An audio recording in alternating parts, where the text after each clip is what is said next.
Hello दोस्तों, video शुरू करते हैं।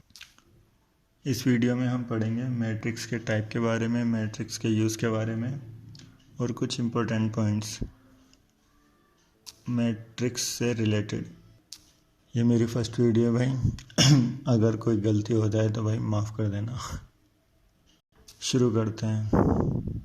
मैट्रिक्स का मतलब होता है किसी भी नंबर या इंफॉर्मेशन का अरेंजमेंट। कि जैसा कि इन्होंने दिया है या इन्होंने कुछ इन्फॉर्मेशन दी है नोटबुक और पेन के लिए। इन्होंने बताया यहाँ राधा, फौजिया, सिमरन 3 दोस्त हैं, इनके पास इतने पेन और नोटबुक हैं। जैसा कि टेबल में दिया गया है कि 15, 10, 13 ये नोटबुक और पेन्स के लिए दिया है 6 to 5। यहाँ इन्होंने एक बॉक्स के अंदर इस नंबर को अरेंज किया है। इसी बॉक्स को आप कहते हैं मैट्रिक्स, अगर इसमें आपने कोई भी फंक्शंस या नंबर अरेंज किए हुए हैं। यहाँ तो जैसे कि आपको दिख रहा है, यहाँ 2 कॉलम हैं, इन्हें आप कॉलम काउंट करते हैं कि first column and second column, और इस तरह से ये रो हो जाती हैं, first row, second row, third row. Okay, तो ये 3 कॉलम और 2 कॉलम और 3 रो वाला एक मैट्रिक्स है। इसी इंफॉर्मेशन को आप इस तरह से भी अरेंज कर सकते थे। इसमें क्या दिया है इन्होंने, इसमें यहाँ 2 रो बनाई हैं। जैसे दिया है 15, 10, 13, 6, 2, 5। उसी इंफॉर्मेशन को इन्होंने पहले में क्या कितने थे, 2 कॉलम थे और 3 रो। तो इन्होंने जो अगर बोल रखा होगा तब वैसा बनाएंगे, या हम अपनी मर्ज़ी से कैसा भी बना सकते हैं मैट्रिक्स। आगे देखते हैं। यहाँ मैट्रिक्स की डेफिनेशन दी है इन्होंने वही कि matrix is the order rectangular रे नंबर ऑफ फंक्शन। ठीक है, यहाँ ऑर्डर बता रखा है मैट्रिक्स का। क्या हम ऑर्डर को समझते हैं, मैट्रिक्स में ऑर्डर क्या होता है। हमने अभी पढ़ा था पीछे कि मैट्रिक्स की 2 रो और 3 कॉलम थी, इस तरह से फर्स्ट रो, सेकंड रो और 3 कॉलम, 1, 2, 3 कॉलम थी। तो इसी को जब आप लिखते हैं तो आप उसे ऑर्डर कहते हैं। लिखने का तरीका क्या होता है कि आप मल्टीप्लाई करते हैं नंबर ऑफ रो की कॉलम के साथ, जैसे इन्होंने दिया होगा शायद, देखते हैं। तो इन्होंने यहाँ एक मैट्रिक्स बनाया है, यहाँ ये दे रखा, जैसे कि हमें दिख रहा है यहाँ 2 मैट्रिक्स हैं और यहाँ कुछ इन्फॉर्मेशन इन्होंने लिखी है। अगर आप इसकी रो को काउंट करेंगे तो 2 रो, 1, 2 इन इस तरह से पढ़ते हैं तो इसे रो कहा जाएगा। और ये कॉलम है, 1, 2, 3, 4 लाइन है तो 4 कॉलम। ओके, तो सबसे पहले आप रो लिखेंगे, 2 मल्टीप्लाई में कॉलम। अगर आप इस तरह से शो करते हैं तो इसी को आप ऑर्डर कहते हैं। या यहाँ वाई मैट्रिक्स में 4 रो दिए हैं और 2 कॉलम, 1, 2, तो रो पहले लिखी जाती है हमेशा, कॉलम उसके साथ मल्टीप्लाई में। तो फर्स्ट क्वेश्चन देखते हैं, जैसा इन्होंने दिया है यहाँ पर। Consider the following information regarding the number of man and women worker in a 3 factory, first, second and third. Man worker, women worker के लिए इन्होंने कुछ इन्फॉर्मेशन दी है। अगर हम इसे मैट्रिक्स में कन्वर्ट करेंगे तो बिल्कुल जैसा हमने पढ़ा था कि एक बॉक्स के अंदर जो नंबर्स दे रखे होते हैं, इन्फॉर्मेशन होती है, उसे लिख देते हैं। तो ये बॉक्स है 30, 25, 27, 25, 31, 26। अगर इसका हम ऑर्डर बताना चाहते हैं तो इसकी ऑर्डर 3 रो हो जाएंगी, 1, 2, 3 और कॉलम 2, जैसा यहाँ इन्होंने लिखा है, 3 रो और 2 कॉलम। तो नंबर ऑफ कॉलम और रो हमेशा ये होल नंबर होंगी। आगे देखते हैं इन्होंने, if a matrix, second example में बोल रखा है अगर किसी मैट्रिक्स में 8 एलिमेंट हो तो उसके पॉसिबल ऑर्डर क्या क्या हो सकते हैं। तो हमें चेक करना है कि 8 किन 2 नंबर की मल्टीप्लाई करने पर आता है। जैसे 1 और 8 या 8 और 1, तो ये दोनों पॉसिबल ऑर्डर हो सकते हैं। या 4, 2, इससे भी 8 ही बनता है, और 2, 4, ये पॉसिबल ऑर्डर थे 8 एलिमेंट वाले मैट्रिक्स के लिए। आगे बढ़ते हैं, थर्ड क्वेश्चन को देखते हैं। ओके, तो यहाँ इन्होंने बोला है कंस्ट्रक्ट 3x2 मैट्रिक्स। ये ऑर्डर गिवन है हमें, तो यहाँ जो पहला नंबर हो जाएगा वो रो को शो करता है और दूसरा वाला नंबर कॉलम के लिए है। तो यहाँ 3 रो होंगी और 2 कॉलम। आपको एक मैट्रिक्स बनाना है, उसके जो एलिमेंट हैं यहाँ आई से आप रो को दिखा सकते हैं और जे के लिए कॉलम। तो ये ओके, यहाँ इन्होंने नंबर्स गिवन किया हुआ है। हम जानते हैं इसके लिए 3 रो और 2 कॉलम का एक मैट्रिक्स बनाएंगे। 3 रो 1 2 3 और 2 कॉलम 1 2। इसके एलिमेंटों को लिखते कैसे हैं? इसके एलिमेंट के लिए आपको यहाँ 1 1 मीन्स पहली रो का पहला एलिमेंट, फर्स्ट रो का सेकंड एलिमेंट। तो 1 2 अगर थर्ड होता तो फर्स्ट रो का थर्ड एलिमेंट। अगर दूसरी रो आएगी तो पहले रो लिखी जाती है, दूसरी रो का पहला एलिमेंट और सेकंड रो का सेकंड एलिमेंट। ये सारे नंबर्स यहाँ आप जो फंक्शन दिया है यहाँ पुट करेंगे। ओके, तो इन्होंने यहाँ दिखा रखा है। आई और जे के लिए आप ये नंबर यूज़ कर सकते हैं। आई मीन्स रो था और जे का मतलब कॉलम। ओके, तो आपको कितने रो बनाने थे? यहाँ 3, तो आई 1 2 3 और जे के लिए मतलब कॉलमों के लिए केवल 1 और 2 दो नंबर यूज़ करेंगे। तो इन्होंने सारे नंबर्स के लिए 1 1 1 2 1 3 2 2 2 3 1 3 2 ये सारी वैल्यूज़ ये जो हमें फंक्शन दिया था इसमें पुट किए हैं और ये सारे नंबर आ चुके हैं। इन्हें मैट्रिक्स में आप रखेंगे तो आंसर आ जाएगा। किसी भी मैट्रिक्स को कैपिटल लेटर से शो करते हैं, जैसे कि इन्होंने यहाँ कैपिटल ए लिख रखा है इस मैट्रिक्स के लिए। हमें मैट्रिक्स और मैट्रिक्स के ऑर्डर के बारे में पता चल चुका है। तो अभी आगे देखते हैं मैट्रिक्स के टाइप्स के बारे में, ये कितने तरह का होता है। फर्स्ट टाइप मैट्रिक्स का दिया है इन्होंने यहाँ कॉलम मैट्रिक्स। कॉलम मैट्रिक्स उस मैट्रिक्स को कहा जाता है जिसमें केवल एक ही कॉलम होता है। जैसे कि यहाँ दिया है एक कॉलम, अगर आप इस तरह से काउंट करते हैं तो रो हो जाएंगे 1 2 3 4 रो और कॉलम एक ही लाइन है इस तरह से, तो इसे आप कॉलम पढ़ते हैं, इसे कॉलम मैट्रिक्स बोलेंगे क्योंकि केवल इसमें एक ही कॉलम है। इसी तरह से बिल्कुल रो मैट्रिक्स हो जाएगा अगर वो मैट्रिक्स जिसमें केवल एक रो हो। यहाँ इसे इस तरह अगर काउंट करते हैं तो ये एक ही लाइन है और इसे रो पढ़ा जाता है, तो इसे रो मैट्रिक्स कहेंगे आप। इसके अगर कॉलम की बात करते हैं तो 1 2 3 4 इसके 4 कॉलम हैं। एक थर्ड मैट्रिक्स आता है स्क्वायर मैट्रिक्स। स्क्वायर मैट्रिक्स ये सबसे ज़रूरी मैट्रिक्स है, इसी के थ्रू आप आगे बहुत सी लीनियर इक्वेशंस को सॉल्व करेंगे। स्क्वायर मैट्रिक्स में नंबर ऑफ रो और कॉलम दोनों इक्वल होते हैं। जैसे यहाँ अगर आप गिनना चाहें, काउंट करें तो 1 2 3 इसमें 3 रो और 3 ही कॉलम है। 1 2 3 कॉलम है। जब नंबर और रो और कॉलम इक्वल होते हैं तो इसे आप स्क्वायर मैट्रिक्स कहते हैं। इसे स्क्वायर मैट्रिक्स ऑफ ऑर्डर 3 भी कहा जा सकता है क्योंकि इसमें 3 रो 3 कॉलम है, तो आप इस तरह से भी शो कर देंगे। अगर 2 रो और 2 कॉलम होते तो आप इसे स्क्वायर मैट्रिक्स ऑफ ऑर्डर 2 कह सकते थे। अभी इन्होंने यहाँ डायगोनल मैट्रिक्स के बारे में बता रखा है। ये स्क्वायर मैट्रिक्स का ही एक टाइप होता है। इसमें केवल डायगोनल में नंबर होते हैं यहाँ, जैसे कि आपको दिख रहा होगा डायगोनल इसे कहेंगे। ये आड़ी लाइन -1.1 2 3 और जो बाकी के एलिमेंट होते हैं वो सभी ज़ीरो होंगे।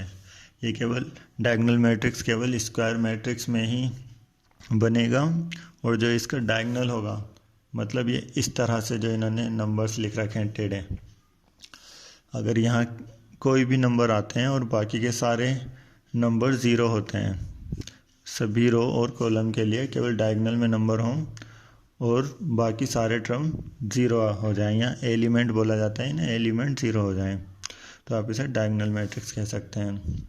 इसी तरह से इसका थर्ड पार्ट है स्केलर मैट्रिक्स। ये भी इसको स्क्वायर मैट्रिक्स और डायगोनल मैट्रिक्स ही होता है इसके, बट जो डायगोनल में एलिमेंट होते हैं वो बिल्कुल इक्वल होते हैं या सेम होते हैं। जैसे कि आप देख सकते हैं यहाँ सभी एलिमेंट बिल्कुल सेम है, -√3 √3 √3 या -1 या कुछ और सेम नंबर होगा बस सभी एलिमेंट्स में, जबकि डायगोनल मैट्रिक्स में यहाँ अलग अलग नंबर हो सकते थे, -1 और 2। एक लास्ट और है यहाँ आइडेंटिटी मैट्रिक्स। आइडेंटिटी मैट्रिक्स भी स्क्वायर मैट्रिक्स की एक फॉर्म होती है।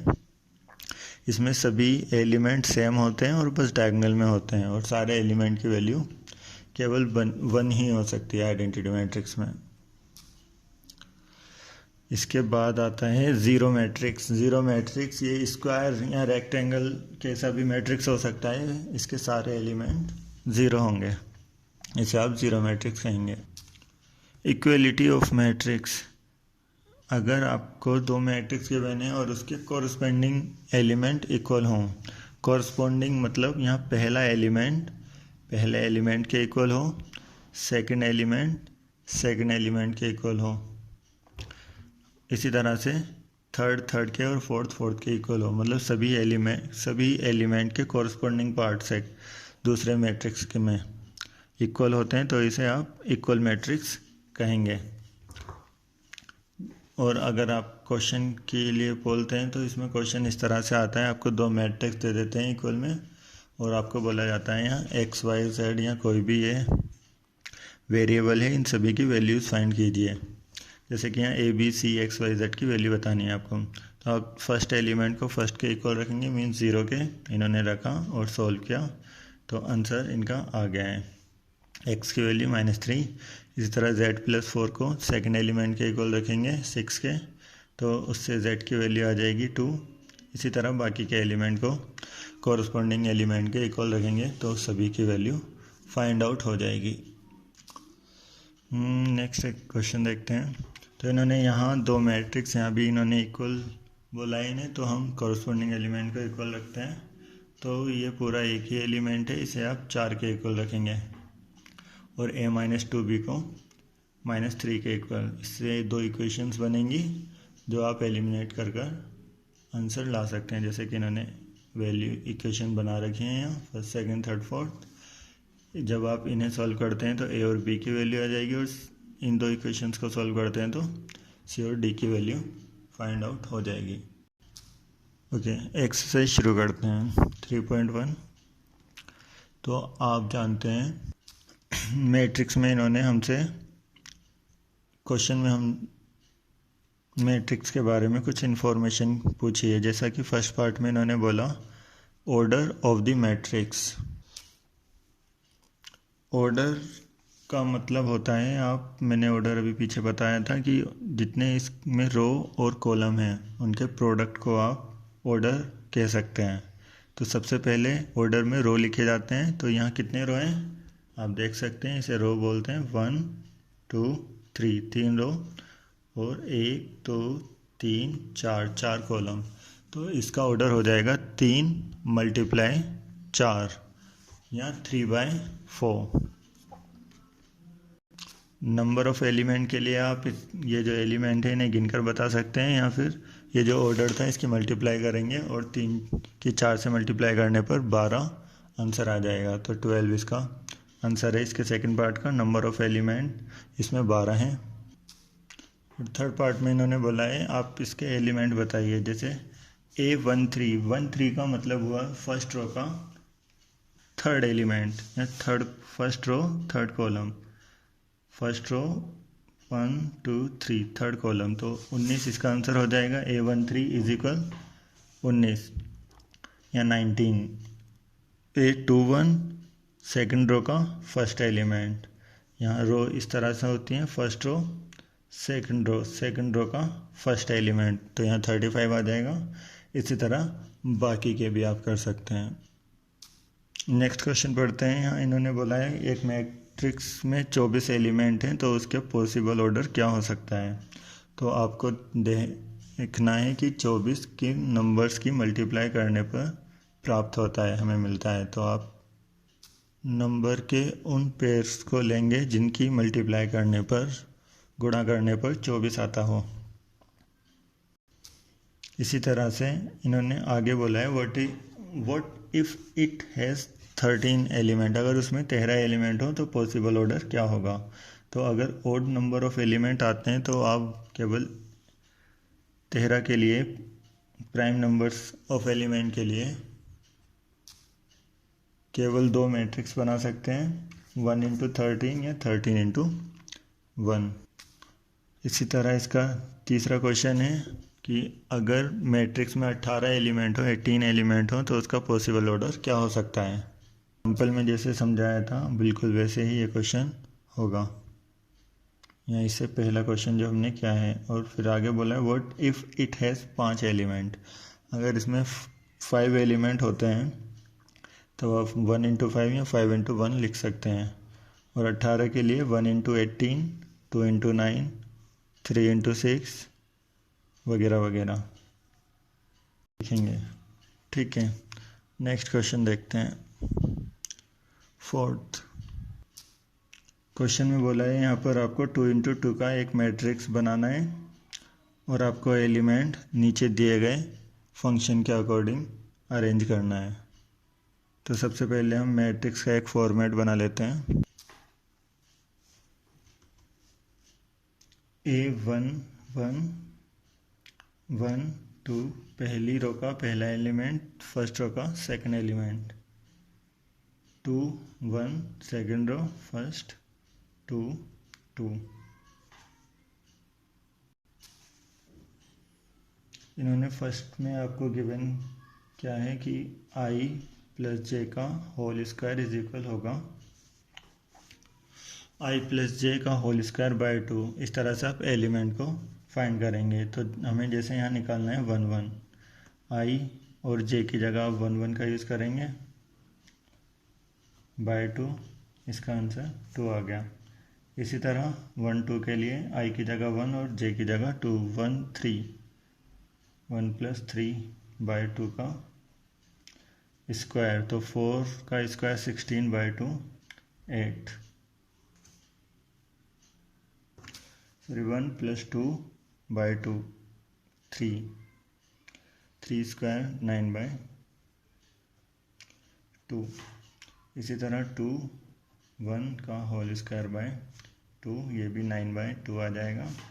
और लास्ट है 2 2, आप इसी में रख रहे हैं, 2 + 2 बाय 2 का केवल ऊपर वाले नंबर का स्क्वायर होगा।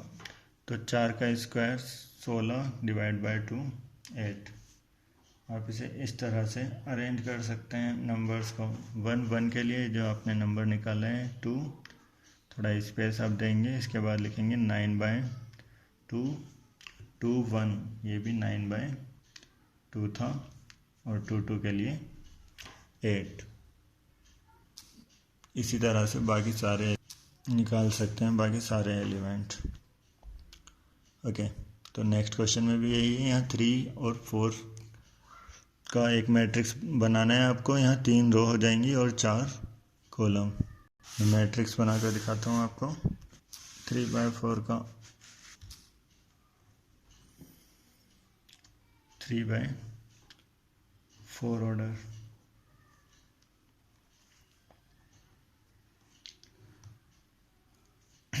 तो 3 रो हैं और यहाँ 4 कॉलम हैं। तो मैंने 3 रो 1 2 3,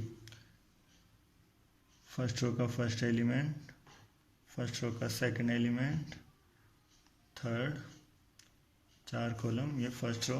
इसी तरह से सेकंड रो, सेकंड का फर्स्ट, सेकंड का सेकंड, सेकंड का थर्ड और फोर्थ। बिल्कुल इसी तरह थर्ड के लिए।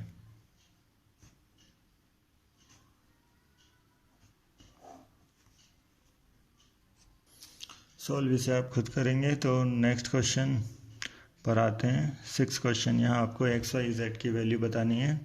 तो आप जानते हैं फर्स्ट एलिमेंट या फर्स्ट एलिमेंट के इक्वल हो जाएगा। y = 4, x = 1, और इसी तरह से बाकी सभी को आप सॉल्व कर सकते हैं।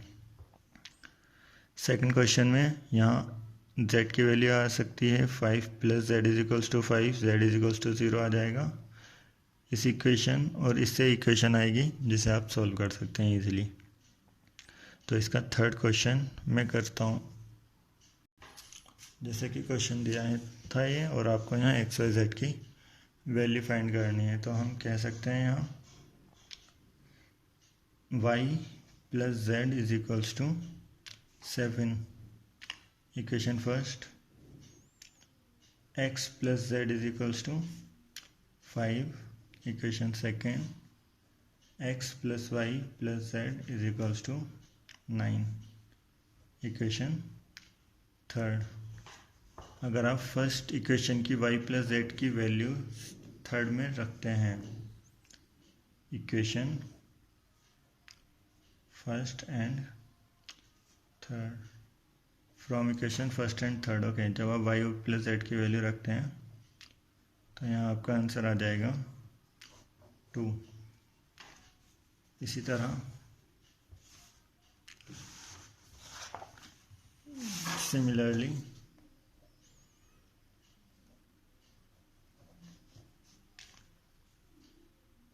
इक्वेशन सेकंड एंड थर्ड को जब आप सॉल्व करेंगे, x प्लस जेड की वैल्यू 5 आप थर्ड इक्वेशन में अगर रखते हैं तब y की वैल्यू आ जाएगी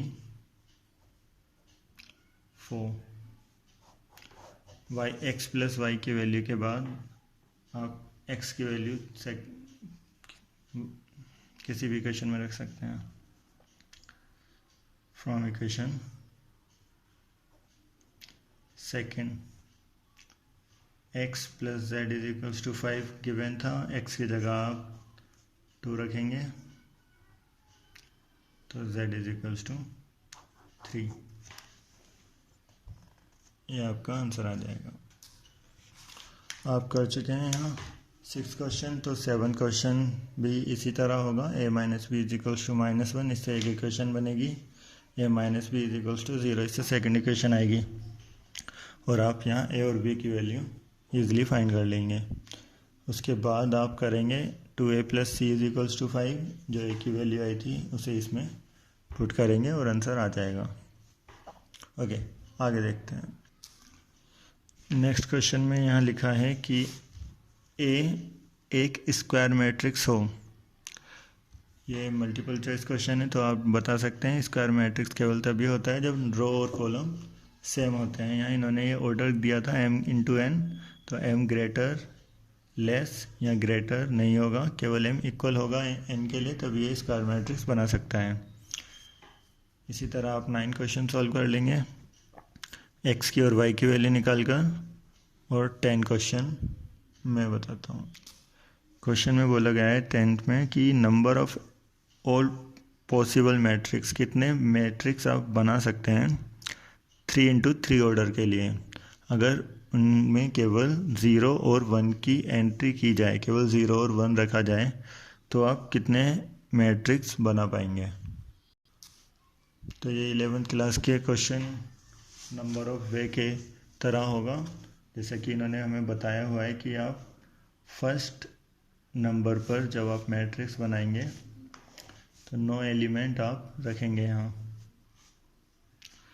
और फर्स्ट प्लेस पर कितने नंबर रखे जा सकते हैं, तो उस बिहाफ पर आप कह सकते हैं 2, एंड सेकंड प्लेस पर कितने नंबर रखेंगे, 0 और 1 में से कुछ भी रखा जा सकता है, तो अगेन 2, इसी तरह थर्ड, फोर्थ और अप टू 9 टाइम्स, ये 9 बार तक जाएगा। 2 की पावर 9 मीन्स 512, इसका आंसर 512 हो जाएगा।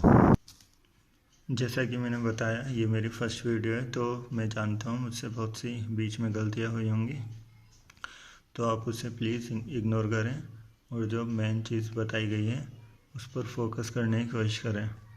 अगर इस वीडियो में आपको कोई भी नॉलेज नहीं मिली हो